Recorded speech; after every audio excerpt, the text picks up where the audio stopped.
राज्य सहकारी संघाचे अध्यक्ष तथा आमदार मंत्री माननीय प्रवीण दरेकर यांनी 17 मे रोजी कोल्हापूर जिल्ह्याला सदिच्छा भेट दिली. त्यांच्या या दौऱ्यात धार्मिक, सामाजिक तसेच सहकार क्षेत्रातील विविध विषयांवर महत्त्वपूर्ण चर्चा करण्यात आली. कोल्हापूर दौऱ्यादरम्यान मंत्री प्रवीण भाऊ दरेकर यांनी प्रथम कोल्हापूर येथील प्रसिद्ध श्री अंबाबाई मंदिर येथे देवीचं दर्शन घेतलं.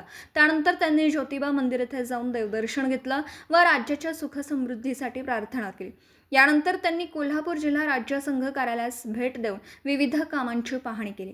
यावेळी राज्य सहकारी संघाचे संचालक मुकुंदराव पवार तसेच जिल्हा मजूर फेडरेशनचे माजी चेअरमन प्रमोद पवार यांनी त्यांचं पुष्पगुच्छ देऊन स्वागत केलं. या भेटीदरम्यान वडार समाजाच्या विविध प्रश्नांवर सविस्तर चर्चा करण्यात आली. विशेषतः खाणींसाठी जागा उपलब्ध करून देणं, रोजगार निर्मिती तसेच समाजासमोरील अनेक अडीअडचणी याबाबत मंत्री दरेकर यांच्यासमोर प्रश्न मांडण्यात आले. कोल्हापूर जिल्ह्यात वडार समाजाची संख्या मोठ्या प्रमाणावर असून समाजाच्या विकासासाठी शासन स्तरावर ठोस निर्णय होण्याची आवश्यकता असल्याचं यावेळी उपस्थितांनी सांगितलं. मंत्री प्रवीण भाऊ दरेकर यांनी या विषयाची गांभीर्याने दखल घेऊन मुख्यमंत्री देवेंद्र फडणवीस यांच्या दालनात मुंबई येथे लवकरच बैठक आयोजित करण्याबाबत सकारात्मक निर्णय घेतल्याचं सांगितलं. त्यामुळे वडार समाजाच्या प्रश्नांना न्याय मिळण्याची आशा व्यक्त करण्यात आली.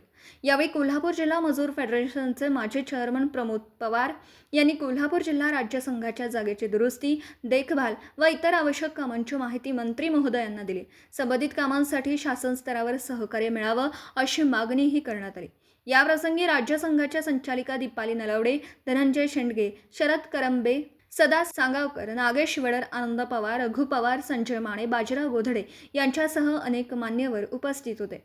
दौऱ्यामुळे सहकार, सामाजिक व कामगार क्षेत्रातील विविध प्रश्नांना नव्याने गती मिळणार असल्याची भावना उपस्थितांकडून व्यक्त करण्यात आली. मराठी एस न्यूजसाठी शिरोळहून दिलीप कोळी.